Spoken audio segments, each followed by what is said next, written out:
Salam, saudara-saudara yang dikasihi Tuhan Yesus Kristus. Salam sejahtera buat saudara semua. Dimanapun saudara berada, damai sejahtera dan sukacita Roh Kudus melimpah senantiasa dalam hati dan kehidupan saudara semua. Pada kesempatan kali ini kita akan belajar tentang gaya hidup bebas dari hutang. Setiap orang tentu ingin hidupnya itu diberkati. Hidupnya sejahtera berbahagia. Tidak ada satupun orang yang ingin hidupnya terlilit dengan hutang. Nah, saudara yang dikasihi Tuhan, perlu kita perhatikan dan pelajari bersama bagaimana sebenarnya kehendak Allah bagi kita. Apa yang dikatakan oleh firman Tuhan di dalam Alkitab. Kita perlu merenungkan bersama-sama bagaimana seharusnya kita hidup. Yang pertama, saudara, supaya kita tidak berhutang adalah jangan berhutang. Tentu saudara, jangan berhutang, maka kita tidak akan terlilit dengan hutang. Hidup kita akan bebas dari hutang-hutang. Di dalam Alkitab seringkali disebutkan dalam konteks atau konotasi yang negatif. Hutang atau meminjam itu pada prinsipnya sama saja. Di dalam Ulangan 28 ayat 12, di situ, kalau saudara baca ayat-ayat sebelumnya dan sesudahnya, berbicara tentang berkat Tuhan. Berkat dari Tuhan kepada setiap orang yang melakukan kehendak Tuhan. Nah, janji berkat Tuhan itu meliputi aspek keuangan dalam hal soal pinjam-meminjam.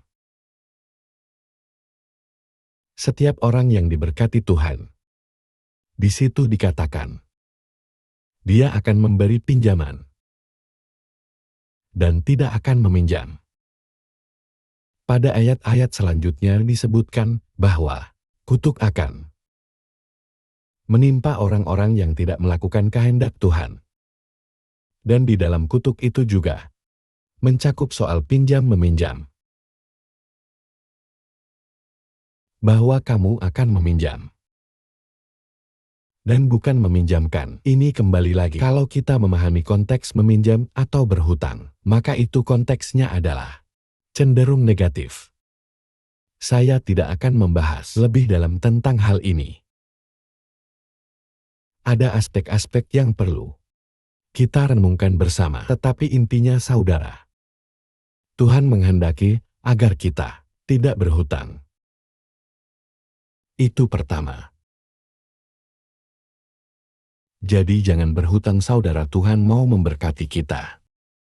Tuhan mau hidup kita senantiasa ada dalam kebahagiaan, ketenangan. Jadi jangan berhutang, apalagi hutang-hutang yang konsumtif.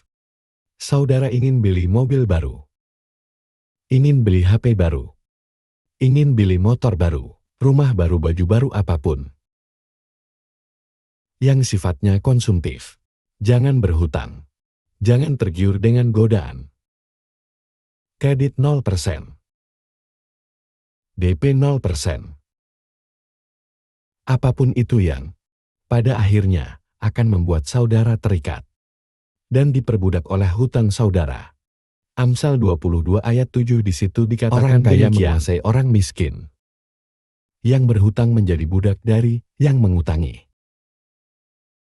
Jadi saudara yang dikasihi Tuhan, kalau kita berhutang maka kita menjadi budak dari yang mengutangi kita. Dan lebih daripada itu kita menjadi hamba uang. Nah saudara, bagian yang kedua adalah cukupkanlah dirimu dengan apa yang ada padamu. Ibrani 13 ayat 5 berkata demikian, janganlah kamu menjadi hamba uang. Dan cukupkanlah dirimu dengan apa yang ada padamu. Karena Allah telah berfirman, aku sekali-kali tidak akan membiarkan engkau. Dan aku sekali-kali tidak akan meninggalkan engkau. Jadi ini janji Tuhan buat kita, bahwa kita tidak akan ditinggalkan oleh Tuhan. Kita tidak akan dibiarkan oleh Tuhan, karena Tuhan justru akan memberkati dan mencukupkan segala kebutuhan kita. Karena itu saudara, jangan kita menjadi hamba uang. Cukupkanlah diri kita dengan apa yang ada pada kita. Itu kehendak Tuhan saudara. Hiduplah dengan apa yang ada pada saudara. Bersyukurlah dan terimalah itu sebagai berkat dari Tuhan dan hiduplah dengan berkat itu saudara. Jangan saudara mencukupkan diri saudara dengan apa yang tidak. Belajar mengucap syukur dan belajar hidup. Sederhana saudara. Kalau saudara dipercayakan dengan hal-hal yang kecil, maka setialah dengan perkara-perkara kecil. Kalau saudara setia dengan perkara-perkara kecil, maka Tuhan akan mempercayakan kepada saudara perkara-perkara yang lebih besar, semakin besar. Jadi hiduplah sederhana. Mulailah dengan kesetiaan, kesederhanaan, rasa syukur dengan apa yang saudara miliki. Yang ketiga saudara, bekerjalah dengan rajin, dan lakukanlah pekerjaanmu dengan sebaik-baiknya. Di dalam Amsal pasal 10, ayat yang keempat, di situ dikatakan tangan yang lamban membuat miskin, tetapi tangan orang rajin menjadikan kaya.